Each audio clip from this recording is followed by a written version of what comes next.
And we are live on YouTube as usual. We are hanging on Facebook. It's just, there we go. Now we're live on Facebook. Hey everybody, welcome. This is the Friday edition of the Daily Bullet for January 29th, 2021. I'm Paul Lathrop, the Deputy Director of New Media for the Second Amendment Foundation.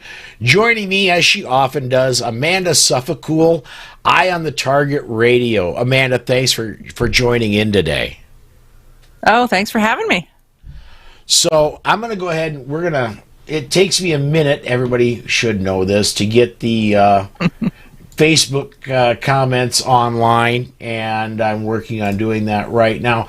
But what I want to talk to everybody about to start with, first of all, if you want us to talk about something, go ahead and comment on any of the live, whether you're on Facebook or YouTube, comment on the video.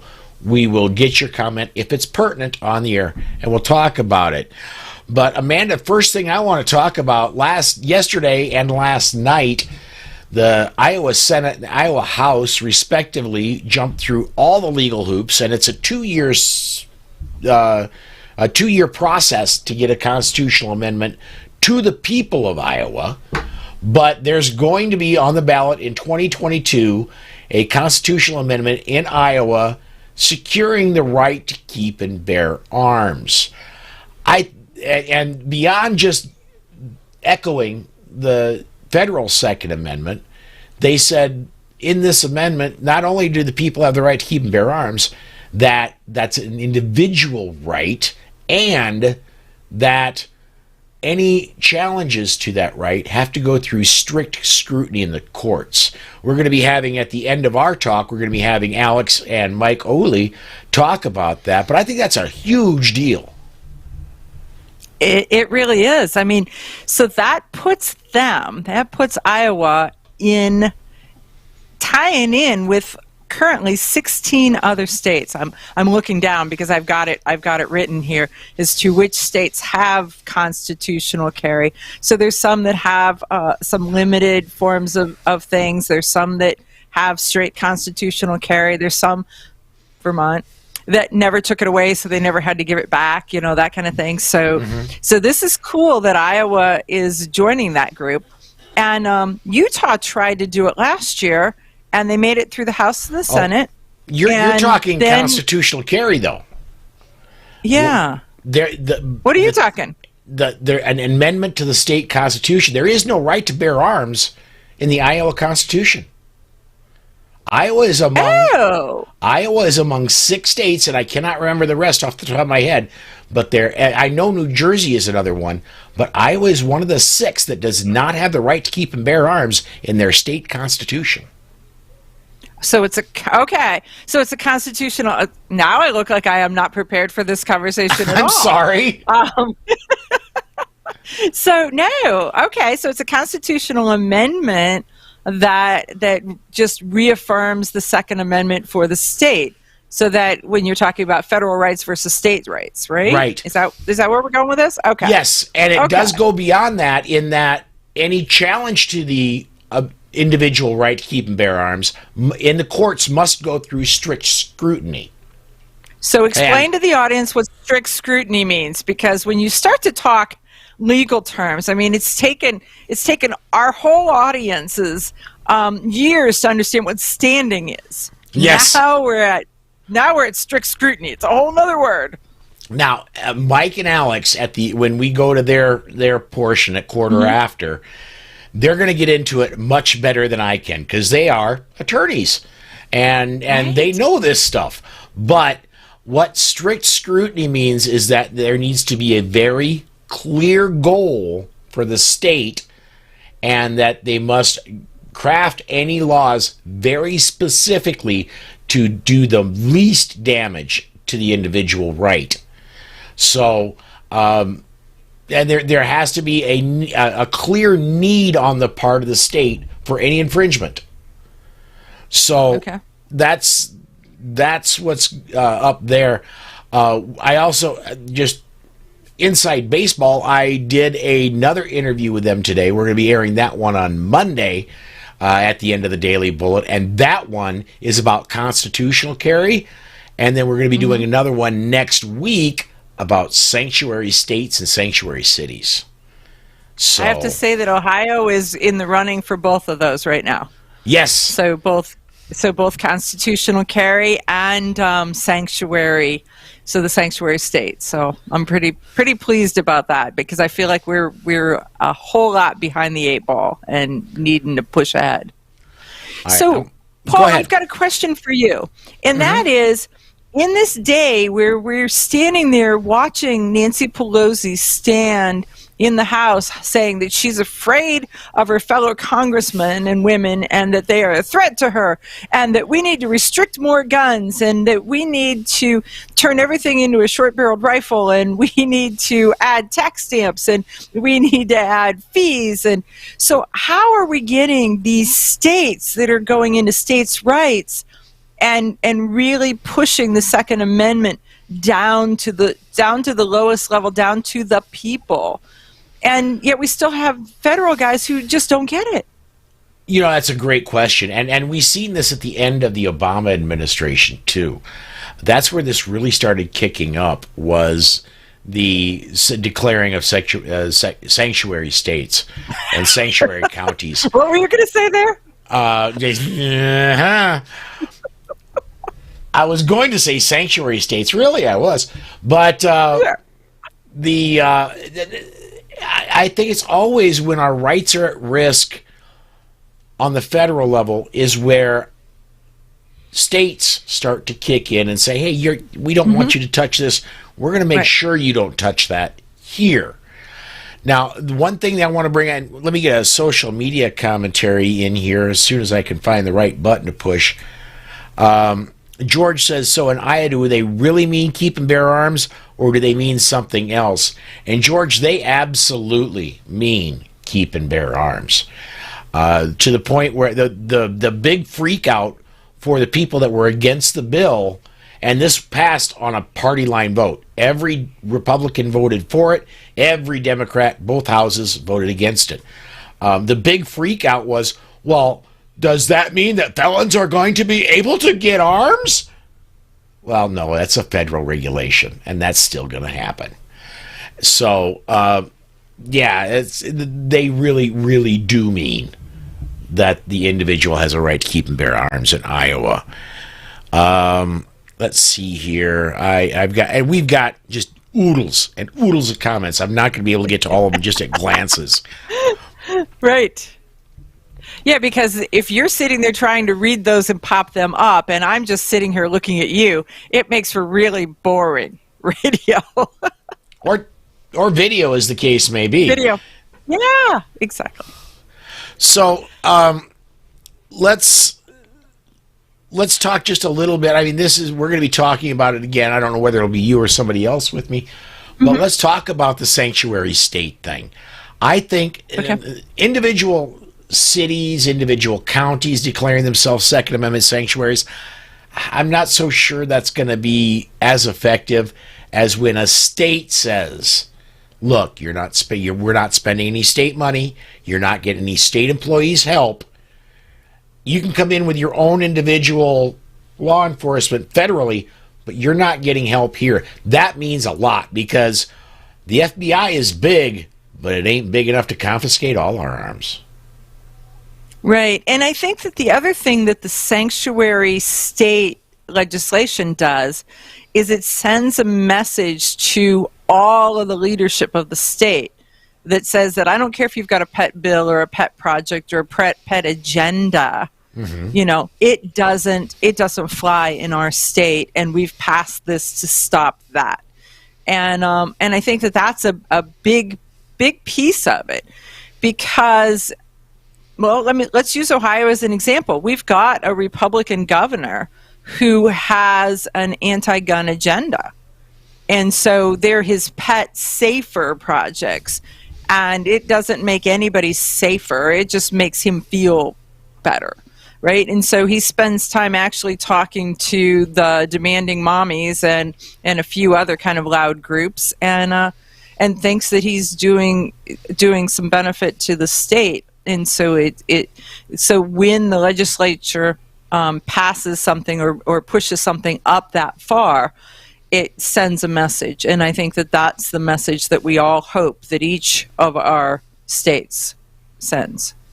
Yeah, I agree. And I have always thought, well, not always, the last few years, I've thought of your governor as a rhino. And I have thought that there could have been better choices made. But I was surprised when he went and signed the Castle Doctrine. Yeah. Well, so he's just signed a pro-gun legislation, and it's solely because he's going to rerun for office. I swear there's something in the water down there, because John Kasich was a Republican before he became a Democrat. Yes. And now he was a Democrat posing as a Republican before he became a Democrat.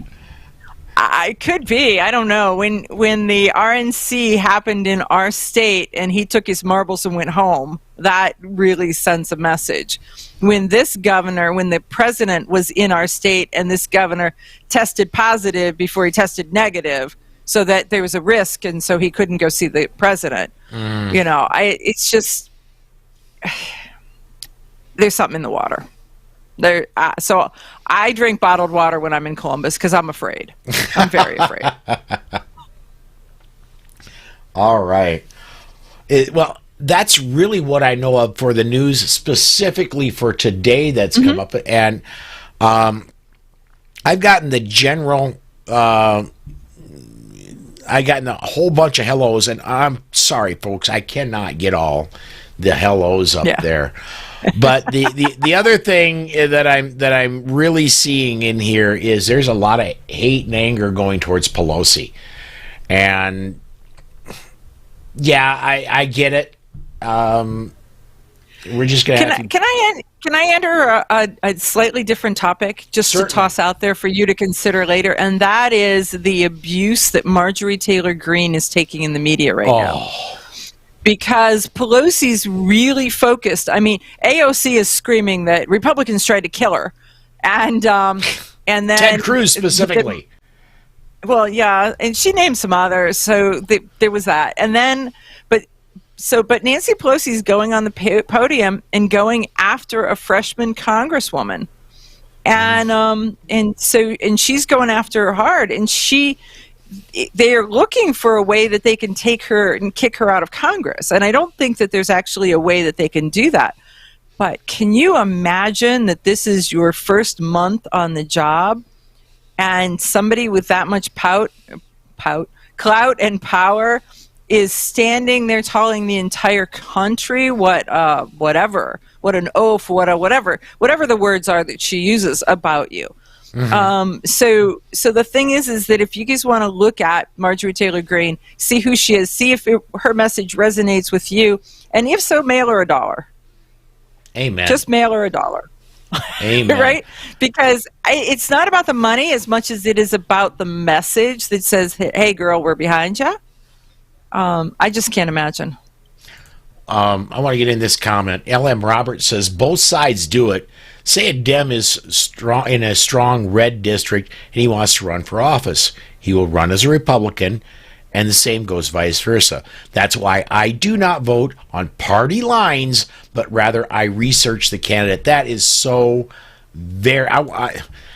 amen. There are so many people that go into the voting booth and RD...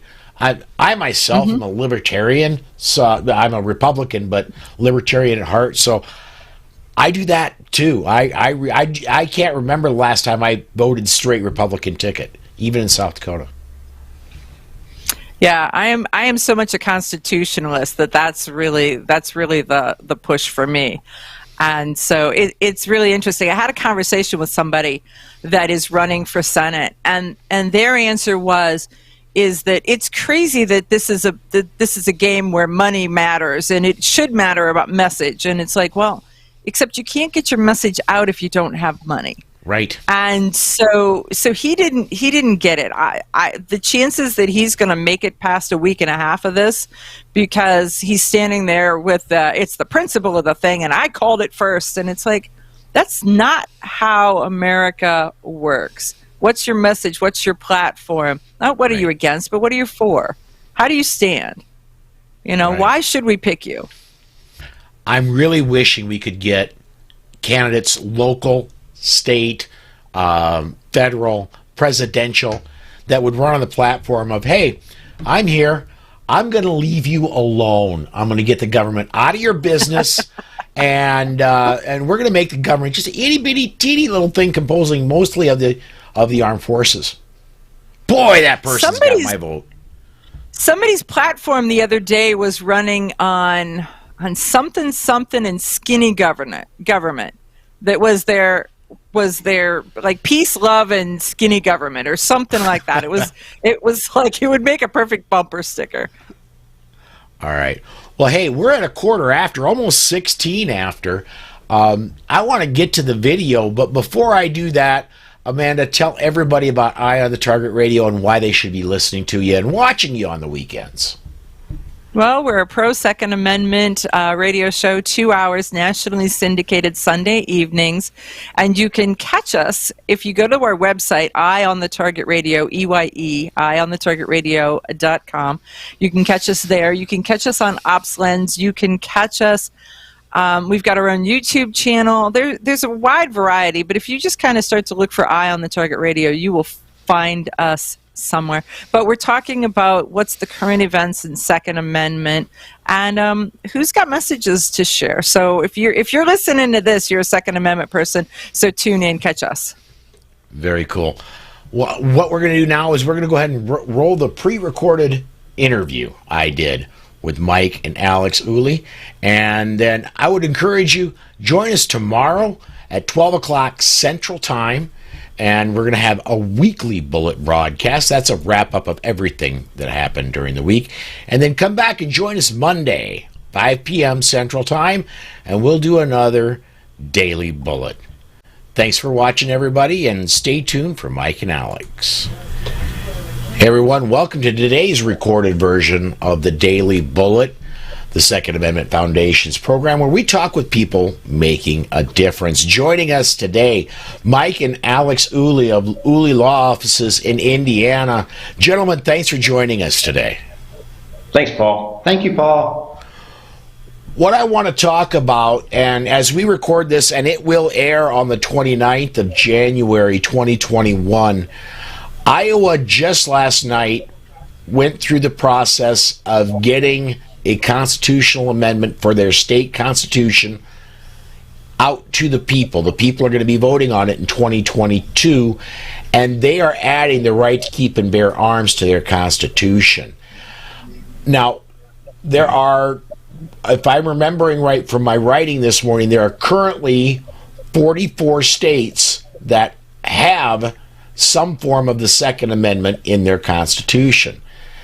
And Iowa is looking to join them. What is interesting is that, and I'm going to go ahead and I'm going to read the proposed amendment to the Iowa Constitution. It sounds a little like the Second Amendment, but there's a big difference. The right of the people to keep and bear arms shall not be infringed.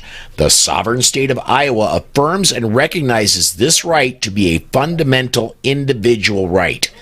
Any and all restrictions of this right shall be subject to strict scrutiny. And that's where I wanted to talk to you guys. Strict scrutiny is a legal term, but it's a very specific legal term. Could you guys tell us a little bit about what strict scrutiny is? Yeah, sure, Paul. Actually, it sounds like the Iowa amendment is a very clear and concise amendment. And what's interesting about it is that they've included language that says the right to keep and bear arms is a fundamental right. And that's important because fundamental rights get higher levels of protection when restrictions of those rights are reviewed or challenged. So when a restriction on your right to keep and bear arms in Iowa, if this amendment passes, is reviewed, it's going to be reviewed under what's called strict scrutiny, which is where a court reviews the particular government restriction with a very high hurdle or a very narrow lens. They they have high standards for government restrictions on fundamental rights. So for a restriction on a fundamental right to be upheld, that restriction has to serve a compelling state interest. Okay, so it has to be a legitimate, an actual, a real, compelling state interest. Okay, and then that law or that restriction has to be narrowly tailored to achieve that interest, and it has to be narrowly tailored in a way that's the least restrictive means possible to achieve the government's stated interest. So that's the level of scrutiny that's applied to fundamental rights. Whereas a right that you may have that's not fundamental, for instance, your privilege to drive on state highways, that's going to receive a much lower standard of review because it's not considered fundamental. And any restriction on your right to drive is going to be viewed with a much more lenient view from the government or from the courts than a restriction on a fundamental right. So that's strict scrutiny. I think that the Iowa amendment clears up an issue actually that's going around at the federal level right now. So we all know that Heller recognized an individual right to keep and bear arms, and that McDonald, and after Heller, said that that individual right applies to the states. But what those cases left open, and what's been litigated for several years now and is still being litigated at the federal level, is whether restrictions on your Second Amendment rights should be reviewed under strict scrutiny or some lower level of scrutiny. So the question is whether your Second Amendment right is a fundamental right. That's the question that the courts are trying to grapple with right now. And Iowa just came out and explicitly said, nope, in Iowa, your right to keep and bear arms is a fundamental right, and we're gonna apply strict scrutiny to any restrictions on that right in Iowa. So if any government agency restricts your right to keep and bear arms in Iowa, that restriction is going to be reviewed under strict scrutiny. So I think way I understand it. So, and first of all, we're not Iowa lawyers, and we're talking about these legal notions in sort of a generic context. And their definitions are generally provided by federal courts. But I think what it says is, hey, in Iowa, the right to keep and bear arms is fundamental, and we're not going to allow the government to encroach on that right, except in only the most extraordinary circumstances. That's not a legal definition, but I think that's really what it means. Would you agree with that, Alex? Did I get outside the bounds? No, but that actually is more clear than the statement of strict scrutiny that you get it from case law, which, as I said earlier, there has to be a compelling state interest, and the restriction has to be narrowly tailored to achieve that interest, which, like he said, means that restriction is only going to be upheld in extraordinary circumstances. Yeah, and I think it's important to note, and Alex mentioned this, but to reiterate, that constitutional amendment, if it passes completely in Iowa, would only have the force of law in Iowa, and wouldn't have the force of law, like a finding might result from a federal court. So that's important to realize. But we obviously applaud Iowa for doing that. In Indiana, we have a similar provision, but it doesn't designate the right as fundamental, so specifically in the Constitution, nor does it say strict scrutiny should be applied. If we had that in Indiana, that may have precluded some of the cases we've had in Indiana that have at least infringed beyond what I'm comfortable with respect to the right to keep and bear arms.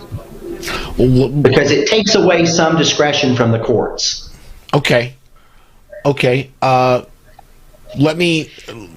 I want to reiterate one point, and then I want to get back to, I wanted you to talk about some of the cases you were just mentioning, but while I've still got it fresh in my head, I want to make sure that this will not change. If you're a felon and you're in Iowa, you're still going to be prohibited from owning a firearm. That's a federal prohibition. If you're a person in Iowa, you cannot now carry into the building of your post office. That's a federal prohibition. This only affects Iowa laws inside the state of Iowa. Correct. Correct. It won't change federal law at all. And I suspect, once again, I'm not an Iowa attorney, but I suspect there are restrictions on the books there that would stay on the books and still be valid beyond the passage of this constitutional amendment. All right. So if I could Mike, I want to go. You teased us a little bit ago and said that there were some cases in Indiana where you thought the courts had gone too far in their interpretation and had restricted rights that you don't think should be restricted. Could you give us an example of one or two of those? Well, the biggest one and the most important one, as a matter of fact, we talked about this recently, is the permit requirements in Indiana that you have to have. I mean, in Indiana, to carry a firearm concealed or to carry a firearm outside your home and some other exceptions, your business, I mean, you have to get a license to carry a handgun.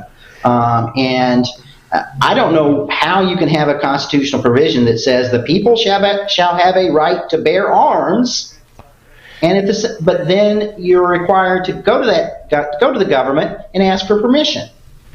Seems pretty clear to me, but the courts have interpreted our Constitution to allow the government to regulate the right in a way that requires us historically to pay a fee and get permission and go through a bureaucratic process to exercise that right that's clearly given by the Indiana Constitution. So that's what I mean by, a situation where if strict scrutiny were applied, perhaps we wouldn't have the permit requirements that we have. Yeah, and just to build on that example, I mean, if the Indiana courts were to apply the lens of strict scrutiny to look at the permit requirement, the analysis would be, okay, what is the compelling state interest for requiring a permit?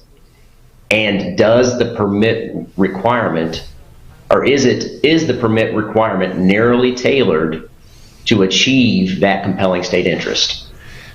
And that's the analysis, and that's what Iowa has proposed with their amendment.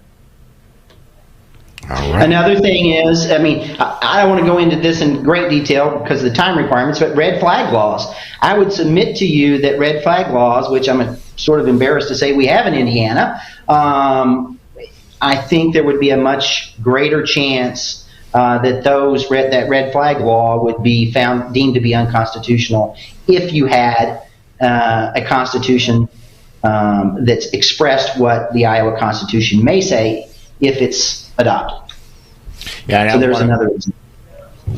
I mentioned it briefly at the beginning of this segment, but I want to make sure that anybody who might be watching from Iowa knows that the Iowa proposed constitutional amendment is not law yet and won't be law until at least November 2022. Iowa has an interesting way they amend their constitution.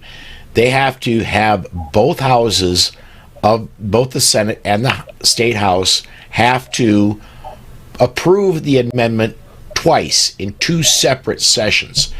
And this is actually the third time Iowa's done it because the state, if I'm remembering right, the state attorney general didn't properly publish in newspapers the first time it happened. And so the second time went back and counted as the first. But once it's passed the legislative hurdle, now it goes to the voters in November of the next general election, which will be 2022. And then if it's approved by the majority, it becomes law. That's my understanding. And I'm less of a lawyer than these guys are. So. Well, what's I'm just curious, I'm not familiar with the process, but do you have a sense for what the chances are that it will pass? Iowa, I mean, I am very familiar with the state. I am, as I sit here speaking with you, I'm about 10 miles from Iowa. I'm in Iowa a lot. I've done a lot of business in Iowa. And the people there outside of Des Moines and outside of Sioux City are very rock solid, strong individualists. And I really think that in November of next year, they are going to pass this. My concern is that the Bloombergs of the world, the Soroses, are going to just dump tons of money into the advertising in Iowa, and they're going to go through in Iowa what Georgia went through with their special elections this year. Well, I hope that the folks outside of Des Moines and Sioux City, or even the folks who do believe in individual rights and the right to life and the ability to protect it, I hope they show up and make a difference in 2022. Yeah, and one thing, like I said earlier on another episode, I think it's important that folks understand if they get involved at the state level, they're going to have a disproportionate impact or influence as opposed to when they get involved at the federal level. I'm not trying to say people shouldn't get involved at the federal level, but I'm not familiar with Iowa advocacy groups, but I bet you there's some good advocacy groups in Iowa that'll be pushing for this. And the legislature, I do think these legislators listen to real people who show up and really voice their opinions. I know this is going to go to a general vote, but still, I think it's important that people express their support for this thing, and maybe it'll have an impact on other folks. I'll tell you what, your state legislators, and I can say this from experience, they sit up and take notice when you buy them lunch once in a while. There you go. I would too. Well, guys, we are just about up on the time we have today. I want to thank you for joining us. Thanks for having us, Paul. Thanks, Paul. We appreciate it. All right, folks, that's going to be the end of this Daily Bullet. If you wouldn't mind, hit the notification bell when you subscribe to the channel, and join us live every Monday through Friday at 5 p.m. Central Time when we'll have another Daily Bullet. Thanks for watching.